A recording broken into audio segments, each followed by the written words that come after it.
Kata Allah,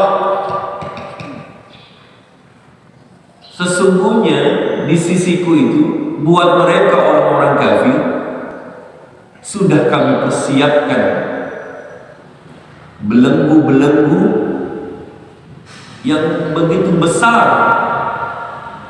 rantai-rantai yang begitu besar,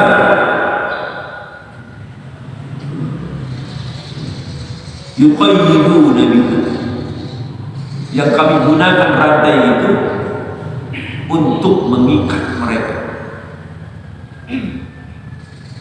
Wa jahima, begitu juga kata Allah, kami telah siapkan untuk mereka orang-orang kafir itu jahim,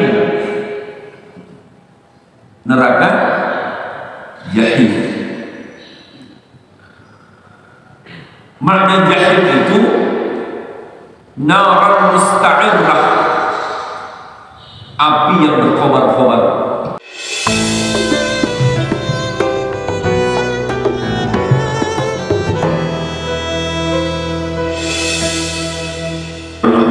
مالك يوم الدين إياك نعبد وإياك نستعين اهدنا الصراط المستقيم صراط الذين أنعمت عليهم غير المغضوب عليهم ولا الضالين. Baik, kita sampai di ayat yang ke-12. Inna ladaina ankalan wa jahim.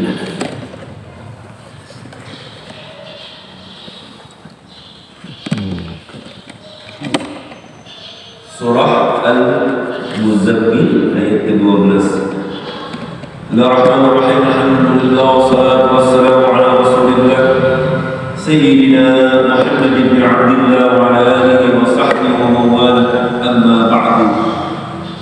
Fa inna asdaqal hadithi kitabullah wa khairal hadi hadi Rasulullah sallallahu alaihi wasallam wa syarrul umuri muhdatsatuha fa inna kulla muhdatsatin bid'ah wa kulla bid'atin dhalalah كل ضلالة في النار. أعوذ بالله من الشيطان الرجيم. بسم الله الرحمن الرحيم.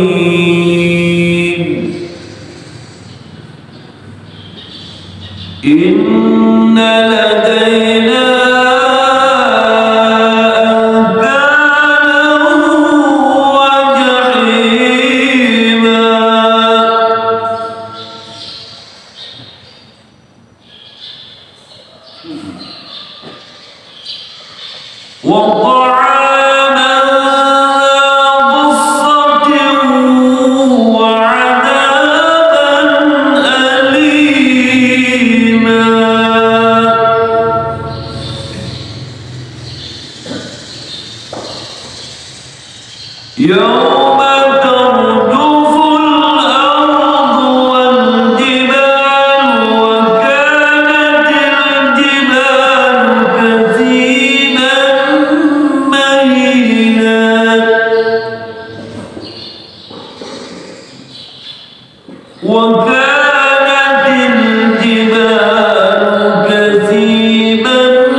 فعصى فرعون الرسول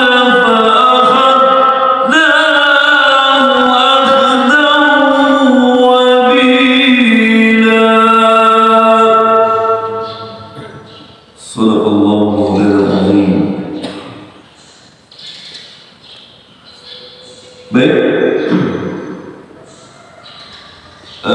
pada pertemuan sebelumnya ayat yang ke-11 Allah berpesan kepada Rasulullah,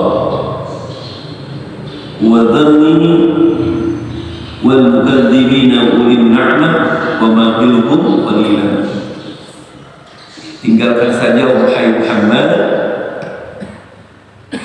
orang-orang yang mendustai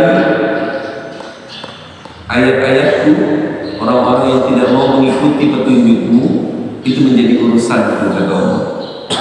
Dan berikanlah kepada mereka penangguhan yang hanya sebentar saja. Artinya mereka dengan kesombongannya tidak akan bertahan lama. Dan terbukti menurut para mufassirin, wa mahilhum qalila itu ketika dalam peperangan Badar banyak dari pembesar-pembesar kafir Quraisy yang terbunuh. Dan ini janji Allah Subhanahu wa taala bahwa kesombongan mereka itu hanya sebentar saja. Tapi ada yang menafsirkan bahwa wa mahilhum qalila, bahwa kehidupan di dunia ini hanya sesaat dan sebentar saja. Biarkan mereka berbuat sesuka mereka di dunia ini, tetapi yakinlah bahwa ada pembalasan Allah yang maha dahsyat yang nanti akan mereka rasakan di akhirat nanti. Saudaraku yang dirahmati Allah, sampai di situ kemarin, dan ternyata kita turut bersedih dan kita doakan juga saudara-saudara kita yang ada di India. Jadi kita berdoa semoga Allah Subhanahu wa taala memberikan pertolongan. Allah mansur man nasaraddin, ya Allah tolonglah orang-orang yang menolong agama-Mu ya Allah.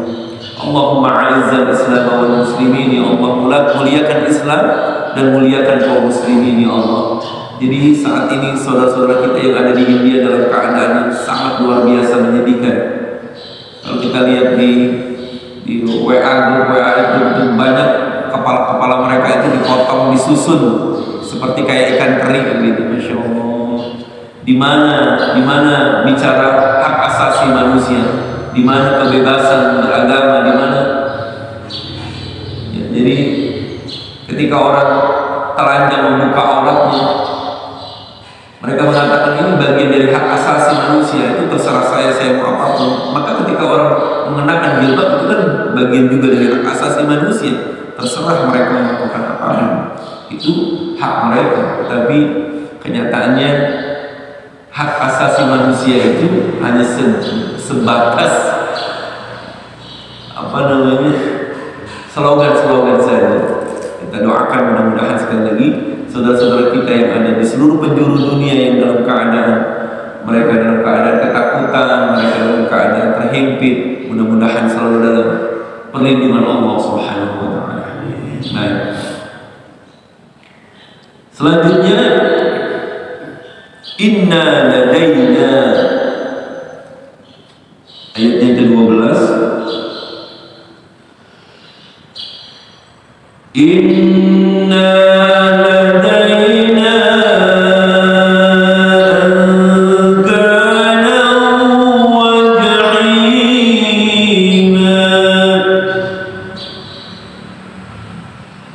Sesungguhnya ladaina maknanya indana. Sesungguhnya di sisiku buat mereka. Buat siapa? Orang-orang kafirin yang mendustai ajaran-ajarannya Rasulullah SAW.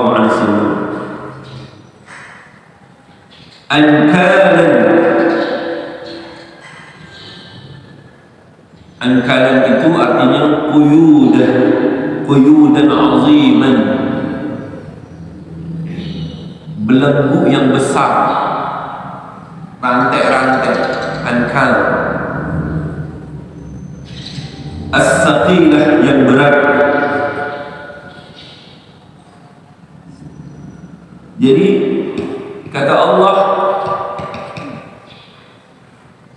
Sesungguhnya di sisiku itu buat mereka orang-orang kafir sudah kami persiapkan belenggu-belenggu yang begitu besar, rantai-rantai yang begitu besar,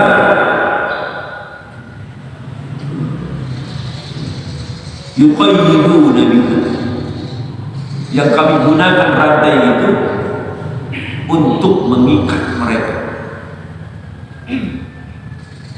Wa jahima, begitu juga kata Allah, kami telah siapkan untuk mereka orang-orang kafir itu jahim, neraka jahim.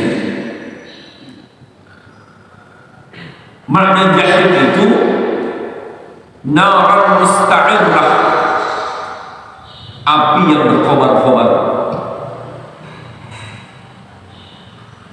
Hiya narul jahim, yaitu neraka jahim. Di mana neraka jahim itu yahriquna biha,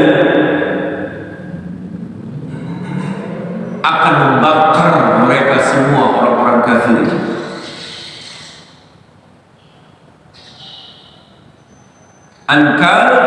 Ankalan, kata ankalan itu jamak dari naklun, nekal. Jamak dari naklun menurut bahasa nekal itu, ankal itu adalah al-qaidu minal hadid, belenggu atau ikatan yang terbuat dari besi.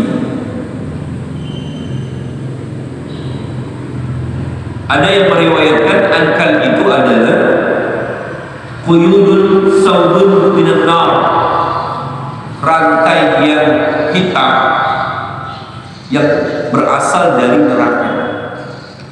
Jadi rantainya bukan yang dijual sama apa, rantainya beda. Kalau itu kan makanya segini-gini nih mata rantainya ya. Warnanya bukan hitam silver kalau yang dijual di sini. Tapi nanti di akhirat itu ada juga rantai. Rantainya itu barangkali gede-gede ya. Mata rantainya itu terbuat dari besi yang sumbernya itu diambil dari api neraka. Yang meyakini ini adalah hati kita. Kita yakin bahwa memang apa yang Allah ceritakan di dalam Al-Quran itu pasti ada.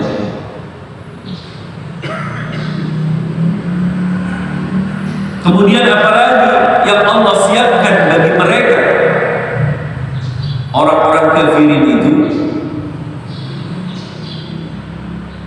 wa ta'amu ghassab.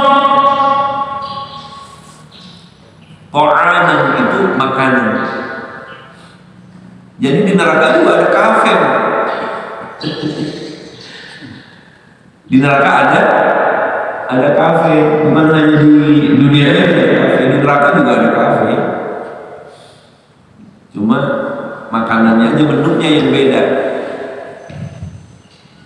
Menunya yang beda. Menunya apa? Menu di kafe itu, menu kafe di neraka itu, wa ta'aman, ada makanan yang makanannya itu dza ghassah, kalau dimakan dia itu nyangkut di leher.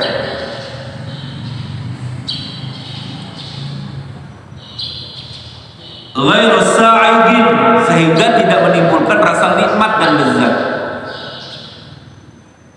Yaghussu bihil insanu wa huwa zakum. Apa makanannya itu? Menunya pertama zakum. Zakum itu adalah syaukun minan nar ya'taridu fi huluqihim la yakhruju wa la yanzil. Jadi zakum itu ada pohonnya, pohon sama seperti tadi, angkan yang tumbuh di dasar neraka. Nah, buahnya itu zakum, itu syajaratun min zakum. Kalau dimakan oleh mereka para penghuni neraka, ketika mereka makan, nyangkut di sini. Dan panasnya itu teramat sangat luar biasa. Bayangkan deh kalau sekarang ada orang yang nelan durian yang masih mentil, yang ukuran segini deh, durian ditelan sama dia gitu, gimana kira-kira? Durian, makanya disebut durian itu kan ada durinya, durain, banyak duri-duri, itu kan bahasa Arab durain. Durinya banyak durinya, durain. Di Indonesia kan menjadi duren. Jamak itu jamak, durain. Dori itu bahasa Arab, duri itu bahasa Arab, min dori, duri. Makanya kalau banyak durain, kenapa? Banyak durinya. Ya bayangkan coba, kalau ada orang dia nelan durian yang segini, nyangkut di sini, bagaimana tuh sakitnya luar biasa. Nelan duri. Nah, itulah menu yang menjadi santapan ahli neraka jahannam. Disuruh makan min dari, zakum dan dharib. Kalau dalam surah yang lain tuh, laisa lahum ta'amun illa min dhari', la yusminu wa la yughni min ju'. Tidak ada buat mereka itu, para penghuni neraka, makanan yang bisa mereka makan, kecuali yang ada yang bisa mereka makan itu min dhari', makanan-makanan yang banyak duri-durinya. La yusminu wa la yughni min ju', itu makanan nggak bikin gemuk, juga nggak bisa menghilangkan rasa lapar. Kalau orang dijemur di bawah terik matahari kan, ketika di padang mahsyar luar biasa capek, hausnya, laparnya, mereka teriak lapar, dikasih makan sama Allah. Ketika menjadi ahli neraka, makanannya min dhari'. Ini disebut wa ta'aman dzu ghussah. Kami sudah siapkan untuk mereka itu makanan-makanan yang memiliki duri-duri, yaitu namanya zakum wa dhari'.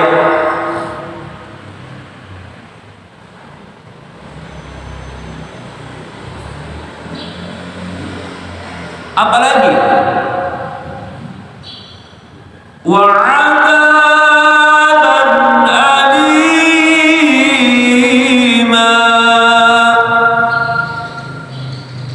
dan kami sudah siapkan untuk mereka itu, wahai Muhammad, adaban alima, siksa yang amat sangat pedih.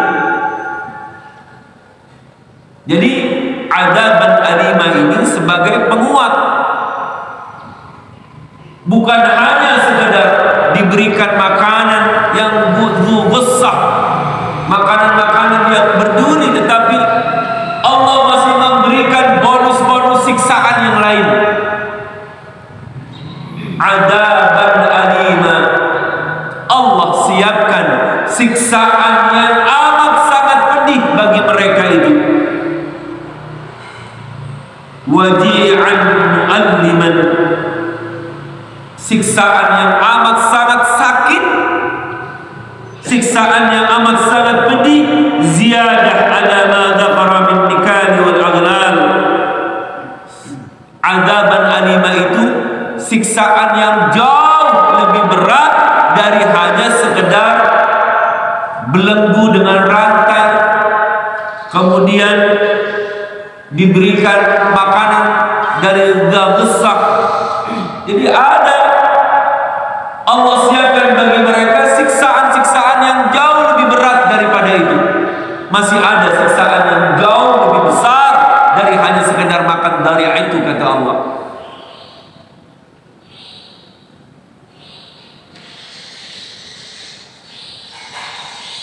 Summa dzakara ta'ala waktu hadzal 'adzab faqala, kapan itu terjadi? Kapan waktunya? Maka terusannya adalah yauma tarjuful ardu wal jibal.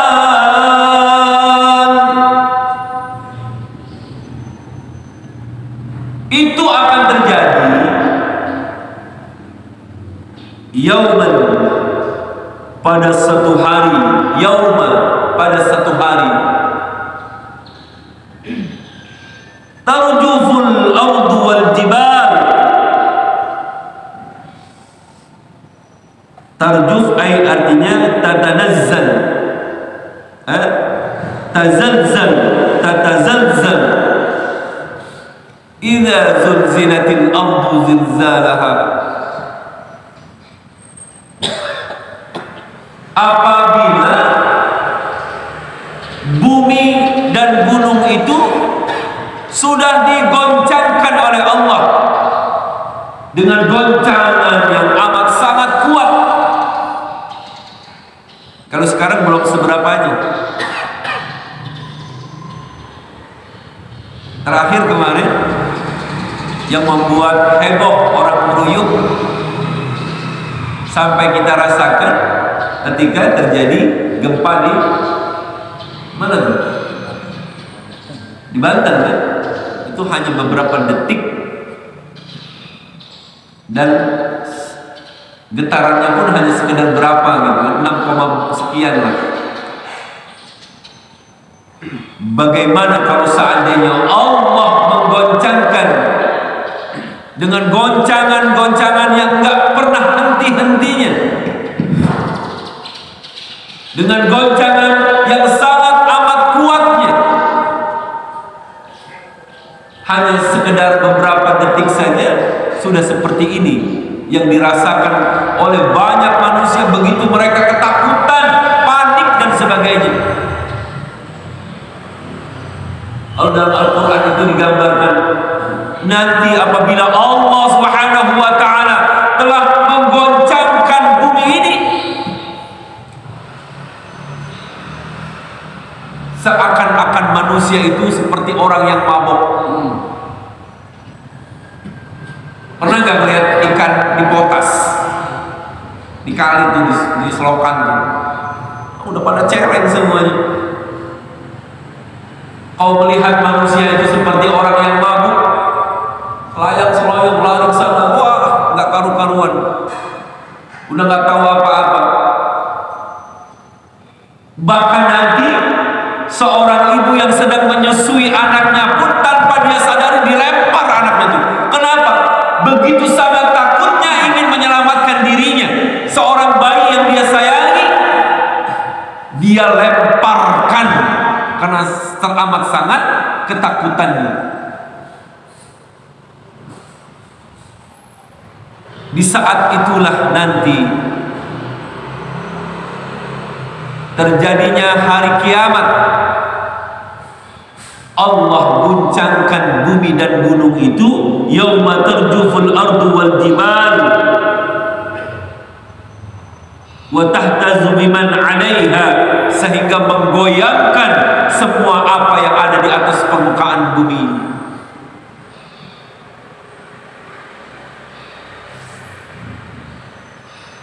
Ihtizazan 'anifan syadidan, dengan goncangan yang amat sangat bengis. Hiya wasairul jibal, begitu juga dengan semua gunung-gunung yang ada di atas muka bumi ini.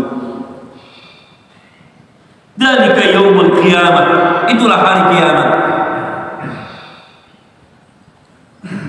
Sehingganya Allah menggambarkan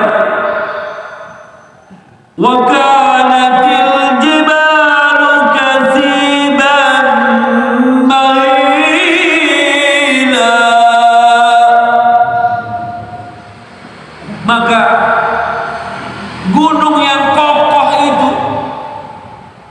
yang Allah jadikan sebagai paku bumi ini, ketika itu dengan sebab goncangan yang begitu amat sangat kuat dan dahsyatnya, ketika itu gunung-gunung itu seperti tumpukan pasir kasiban mahilan. Di sini ada pasirnya. Ada pasir. Kita bayangkan, kata Allah, ketika itu nanti gunung yang kuat itu seperti tumpukan pasir kasiban.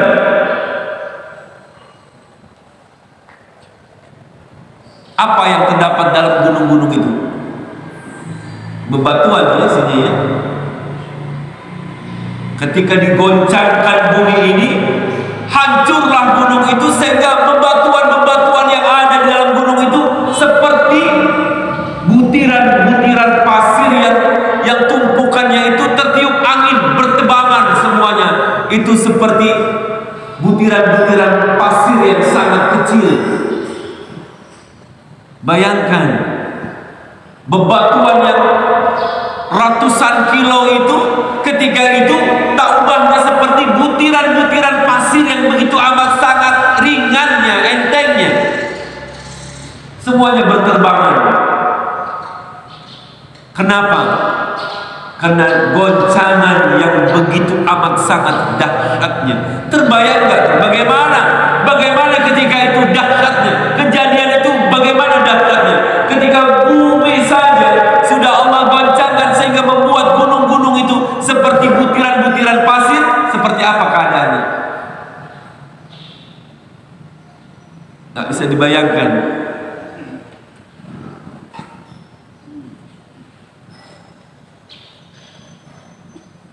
Sa'ilan mutanasirah, mengalir seperti berterbangan. Ba'da in kanat salbatun jamidah, padahal sebelumnya itu gunung, dia itu keras, dia itu jamid, apa namanya, benda beku.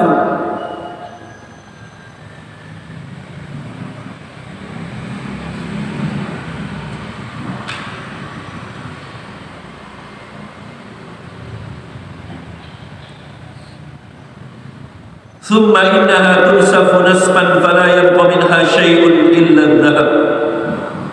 Sehingganya pada hari itu semua gunung-gunung itu ditiupkan seperti butiran pasir. Pada akhirnya tidak ada satupun yang tersisa dari gunung-gunung itu.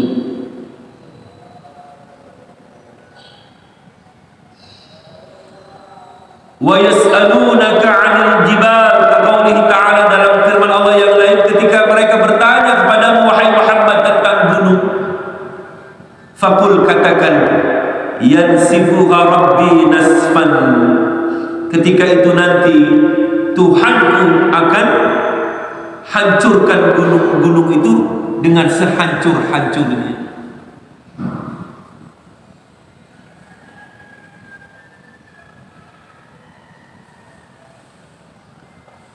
Sampai di situ. Ayat berikutnya,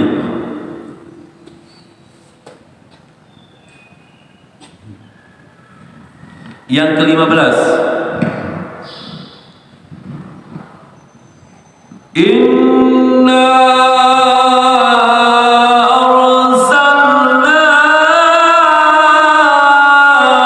ilaikum rasula,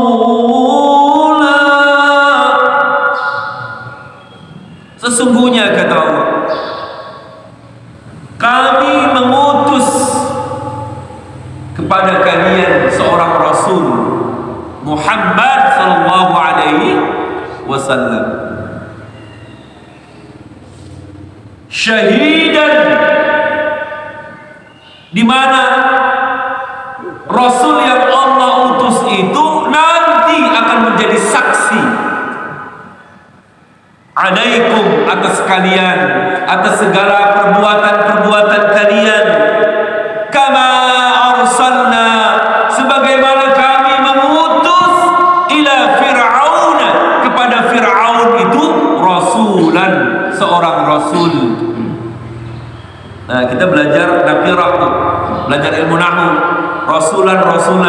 Kalau rasul kata nakirah diulang 2 kali, maka nakirah yang kedua bukan nakirah yang pertama. Yang pertama rasulan itu Muhammad, yang kedua rasulan itu adalah Musa alaihissalam.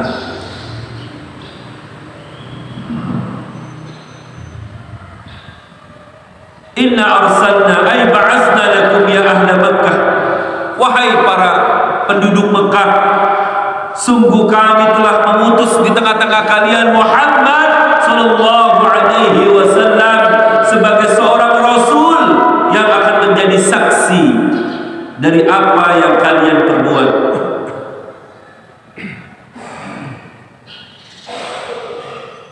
Yashhadu alaikum bima sadara minkum minal kufri wal isyan, dari kekufuran dan kemaksiatan.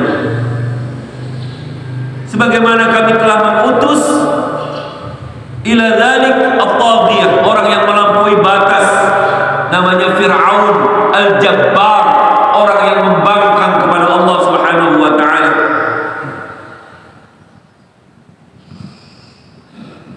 Dalam surah An-Nisa begini diceritakan asbabun nuzulnya. Ketika Rasulullah SAW meminta dari salah seorang sahabat, saya lupa namanya, Rasulullah mengatakan, "Iqra' alayya al-Quran." Tolong dong bacain Quran, karena saya itu paling senang mendengarkan bacaan Quran, kata Rasulullah. Kemudian sahabat itu menjawab, "Kaifa naqra' alayka al-Quran?" Ya Rasulullah, bagaimana mungkin kalau saya baca Quran kepadamu sementara Al-Quran itu memang diturunkan kepadamu? Dia takut kalau baca Quran di hadapan Nabi. Iqra' alayya, baca. Tolong dibaca. Gak apa-apa, baca. Nah, kemudian dibacalah surah An-Nisa sampai pada ayat yang berbunyi, "Wa kaifa idza ji'na min kulli ummatin bi syahidin wa ji'na bika 'ala haula'i syahida." Rasulullah bilang apa? Yakfikal an, hasbukal an, cukup. Jangan dilanjutin. Menangis Rasulullah sejadi-jadinya. Jangan dilanjutkan. Cukup. Ayat itu bunyinya begini. Bagaimana wahai Muhammad,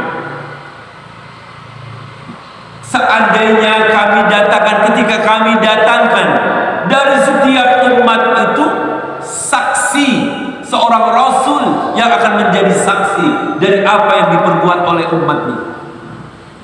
Wajibna bika 'ala haula'i syahida. Begitu juga engkau wahai Muhammad, nanti kamu akan menjadi saksi dari apa yang dilakukan oleh umatmu. Wah, Rasulullah dengar ayat ini langsung nangis. Kenapa? Nanti di hadapan mahkamah Allah, disitulah Rasulullah berjuang keras menjadi saksi agar Allah Subhanahu wa ta'ala memasukkan semua umatnya Rasulullah SAW ke dalam surga ya Allah Subhanahu wa ta'ala, menjadi saksi yang meringankan. Seperti itu tanggung jawabnya luar biasa, tanggung jawab dunia akhirat Rasulullah terhadap umatnya. Sampai diceritakan ketika Rasulullah menangis di dalam sholatnya, Rasulullah dalam keadaan sedih yang sangat luar biasa. Kesedihan Rasulullah itu diketahui oleh Allah. Kemudian Allah memanggil Jibril, "Ya Jibril, idhab ila Muhammad salhu ma yabki." Jibril, datang kau pergi sana, temui Muhammad, tanyakan dia apa yang menyebabkan dia menangis. Padahal Allah sudah tahu penyebab tangisan Rasulullah itu. Tanya sana Jibril. Datanglah Jibril menemui Rasulullah atas perintah Allah Subhanahu wa taala. Ya Muhammad, Allah Subhanahu wa taala mengutusku untuk menemuimu dan diperintahkan untuk menanyakan perihal apa yang menyebabkan kau menangis ya Rasulullah. Akhirnya, wahai Jibril, sampaikan salamku kepada Allah. Yang menyebabkan aku menangis ini karena aku memikirkan umatku, dan sampaikan kepada Allah ya Jibril, aku tidak akan pernah ridha kalau saja satu dari umatku yang mereka tidak masuk ke dalam surganya Allah Subhanahu wa taala. Oh, itu sebabnya. Ada balik ke Jibril menemui Allah. Ya Allah ya Rabb, ceritanya begini-begini. Muhammad tuh nangis karena mikirin umatnya. Dia minta kalau seandainya ada satu saja dari umatnya yang gak masuk ke dalam surga, dia gak bakalan senang, gak bakalan puas hatinya ya Allah. Jibril sini. Kata Allah, idhab ila Muhammad, balligh salamitan, pergi sana sama Muhammad, sampaikan salamku kepada Muhammad, sanurdika fi ummatika wa lam yasukka. Katakan sampai Muhammad, sama Muhammad, aku ridha kepada semua umatnya dan aku tidak akan memberatkanmu wahai Muhammad. Sampaikan salam ini. Ketika Jibril datang kembali menemui Rasulullah, menyampaikan pesan dari Allah bahwa Allah akan memberikan jaminan kepada umatnya akan menjadi ahli syurga dan tidak akan pernah membebankan Rasulullah. Ketika itu terlihat pancaran sinar bahagia dari wajahnya Rasulullah Sallallahu Alaihi Wasallam. Jadi Rasulullah ini nanti akan menjadi saksi di hadapan Allah Subhanahu wa taala dari apa yang kita perbuat. Nah, mudah-mudahan kita semua termasuk orang-orang yang mendapatkan syafaat. Ini disebut dengan syafaat. Mendapatkan syafaat pertolongan dari baginda Rasulullah Sallallahu Alaihi Wasallam. Orang yang banyak membaca salawat, kata Rasulullah, wajabat lahu syafaati, maka berhaklah dia mendapatkan syafaat. Jadi kalau pengen dapat syafaatnya Rasulullah, kata Rasulullah, banyakin salawat. Tadi apa tuh? Gimana salawatnya tuh? Ustaz Ahmad? Hah? Iya tadi tuh bagi-bagi. Gimana bunyinya? Sallallahu alaihi wasallam, sallallahu ala Muhammad, sallallahu alaihi wasallam. Sama-sama. Sallallahu ala Muhammad, sallallahu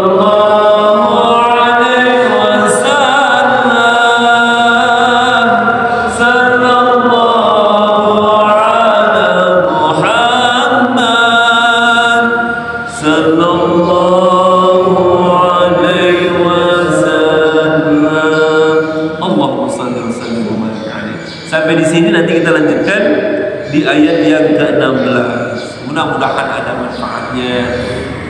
In uridu ilal islah mastata'tu tawakkaltu 'ala Allah wa ilaihi unib. Kita baca doa kafaratul majalis. Subhanakallahumma wa bihamdika asyhadu an la ilaha illa anta astaghfiruka wa atubu ilaik. Wa sallallahu ala sayyidina Muhammadin wa ala alihi wa sahbihi wa sallam. Walhamdulillahi rabbil alamin. Wallahu muwaffiq ila aqwamit thariq. Hadanallahu wa iyyakum ajma'in. Wassalamu alaikum warahmatullahi wabarakatuh. Sallallahu